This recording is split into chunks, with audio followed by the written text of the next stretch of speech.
जिथपर्यंत संजय राऊतांचा विषय आहे, आपल्या सर्वांना माहिती आहे की पाठीमागच्या काळामध्ये अशाच पद्धतीने त्यांनी व्यक्तिगत माझ्यावर पण आमच्या मालेगावच्या स्थानिक पातळीवरच्या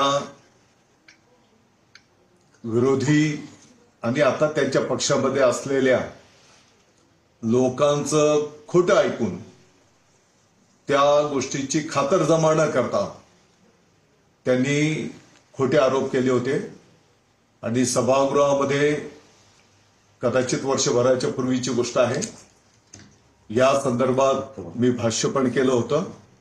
गिरणा साखर कारखान्याच्या संदर्भामध्ये त्यांनी खोटे आरोप केले होते. वास्तविक 1,60,00,000 रुपयाचा तो आमचा विषय होता.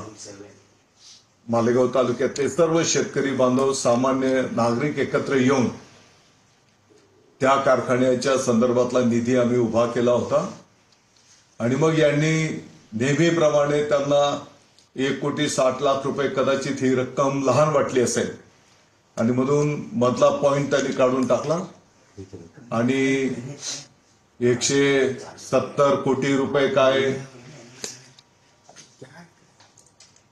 भ्रष्टाचार केला आहे, अशा पद्धतीचा आरोप त्यांनी त्या काळामध्ये केला होता.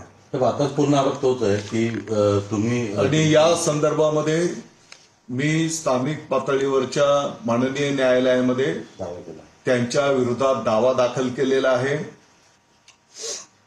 ते त्या दाव्यापासून पळ काढायला पाहत आहेत आणि त्या दाव्यामधून मी पाठीमागे जावं म्हणून असे खोटे नाटे आरोप या ठिकाणी ते करायला घेत आहेत.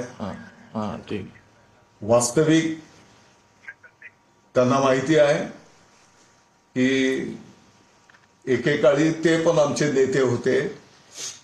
मी पण त्यांच्या घरी जायचो, त्यांच्यात माझे पण संबंध होते. ते मला पण ओळखतात, मी त्यांना पण ओळखतो.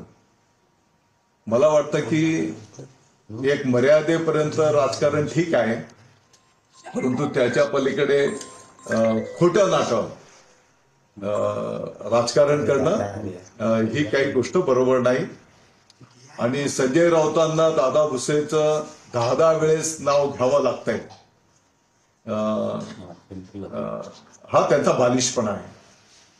तर त्यांचा मुख्य आरोप जो आहे तो मुद्दा हा आहे की तुम्ही तुमचं राजकीय वजन जे आहे किंवा तुम्ही मंत्री आहात आणि हे सगळं वापरून